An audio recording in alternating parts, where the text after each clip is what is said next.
6 अप्रैल 2023। आज हम कोई भी जजमेंट या नया कोई ऑर्डर्स के ऊपर डिस्कशन नहीं करेंगे, पर बम्बई शहर में इतना सारा कंस्ट्रक्शन हो रहा है। सारी जो पुरानी कोऑपरेटिव सोसाइटीज है वो रीडेवलपमेंट में जा रही है। काफ़ी कुछ अटकी हुई है जो CRZ 1 में है। उसके ऊपर मैंने एक अलग से पूरा रील का पूरा सीरीज बनाया था, वो आप देख सकते हैं। आज हम सबर्ब्स में जो रीडेवलपमेंट में जा रही है कोऑपरेटिव सोसाइटी, उसके ऊपर कुछ बात करेंगे। महाराष्ट्र गवर्नमेंट ने 4 जुलाई 2019 में एक नोटिफिकेशन बाहर निकाला और उसके तहत न्यू रीडेवलपमेंट रूल्स धारा 79A के तहत निकाला गया। और ये जो एक्ट है कोऑपरेटिव सोसाइटीज एक्ट 1960 का है और रूल्स जो है 1961 के।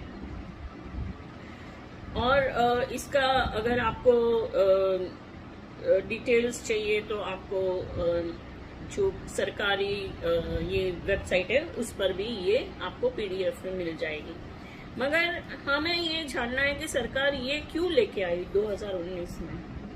तो रीडेवलपमेंट स्कीम हम देखते हैं कि काफी 8 साल तक पड़ी रहती है।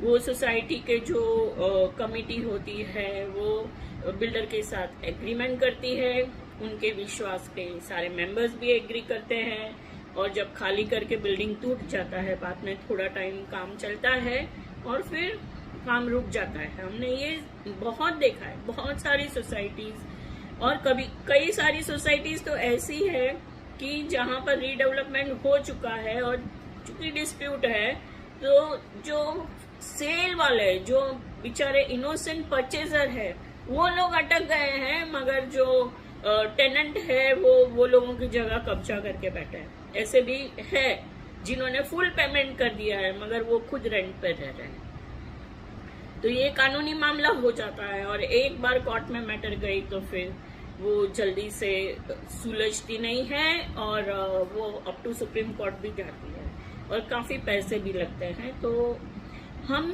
आज जानेंगे कि ये क्यों लाया गया।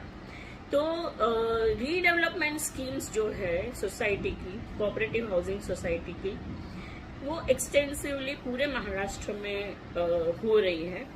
तो बहुत सारी कंप्लेंट सरकार के पास गई, और हाउसिंग सोसाइटीज के मेंबर्स की, जो लोगों के पैसे अटक गए, जो लोगों के घर अटक गए, जो बिना घर के हो गए क्योंकि बिल्डिंग टूट गई और उनको घर नहीं मिला। अब इस जो पोजीशन है, वो पोजीशन में क्या करना चाहिए। तो सरकार एक रूल लेके आई 2019 में। तो ये सब क्यों हो रहा है? या तो हुआ या हो सकता है, फ्यूचर में भी हो सकता है, ऐसा नहीं है नहीं होगा। मगर आजकल लोग ज्यादा जागरूक हो गए हैं। ये क्यों हुआ कि कोई भी एक प्रोजेक्ट 10-10 साल तक अटक के पड़ा है। तो सबसे पहले तो जो कमिटी है वो कभी कभी आप खुद हो जाती है, जैसे हम बोलते हैं नॉन डेमोक्रेटिक, और थोड़ा इमोशनल ब्लैकमेलिंग भी होता है, ऐसा मैंने भी देखा है। तो इसमें क्या होता है कि जो बहुत सारे मेंबर है, हर एक लोगों को ज्ञान नहीं होता, वो लोगों को तो कुछ पता भी नहीं होता। काफी लोग हमारे पास आते हैं वो एग्रीमेंट लेके और बोलते हैं कि ये हम प्रॉपर्टी ले कि नहीं ले, उस पे भी हम अपना मशवरा देते हैं, और जब भी हम चेक करते हैं तब हम समझते हैं बात करने के बाद कि जो लेमैन है, जो आम आदमी है, उनको ये सब पता नहीं होता कि आगे चल के क्या होगा। तो जो सारे मेंबर्स हैं उन लोगों को कॉन्फिडेंस में नहीं लिया जाता है।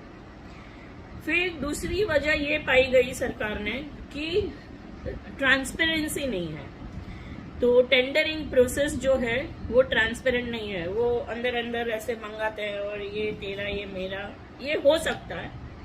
और ये प्रोजेक्ट अटक जाता है, या तो ऐसा होने के बाद अगर बिल्डिंग गिर गई, तोड़ दिया, तो हो सकता है थोड़े दिन के बाद, थोड़े समय के बाद डेवलपमेंट रुक जाए।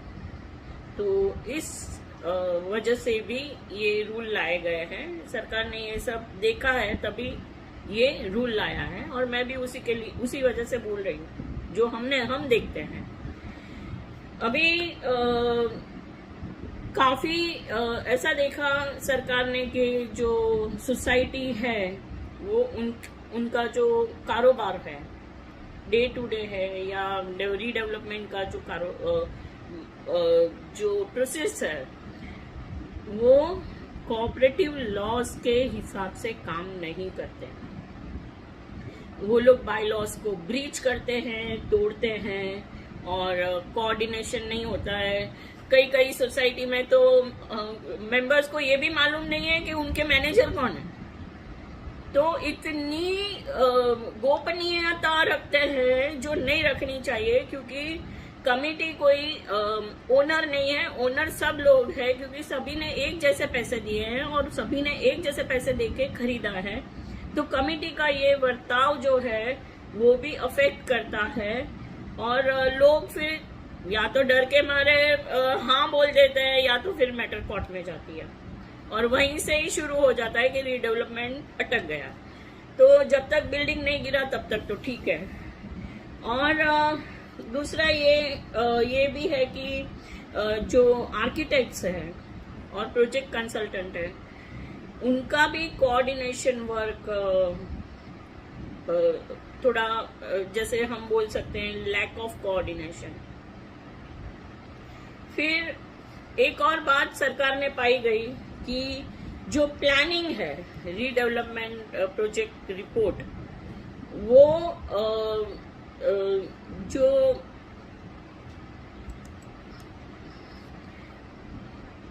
प्रॉपर नहीं है। सातवीं बात ये है कि जो सोसाइटी है और उनकी जो कमिटी है, जो ये डेवलपमेंट कमिटी है, वो फेयर प्रोसीजर, जब फाइनलाइजेशन ऑफ टेंडर होता है तब फेयर प्रोसीजर अडॉप्ट करना चाहिए, वो नहीं करती है।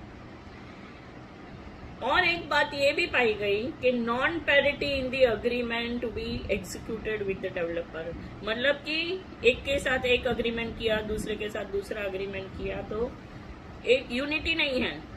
तो ये भी एक जैसे रीजन माना जाता है कि कारण हो सकता है कि ये सब हुआ होगा। तो हो सकता है, क्यों नहीं हो सकता है। तो इस हिसाब से सरकार ने ये 2019 में नए रूल्स नोटिफाई किए। हम अगले वीडियो में देखेंगे कि गवर्नमेंट रेजोल्यूशन के प्रोविजंस क्या है, वो हम कल देखेंगे। तब तक के लिए आज्ञा दीजिए, देखते रहिए श्रुति देसाई की ये channel, Shruti jury and justice by Shruti Desai.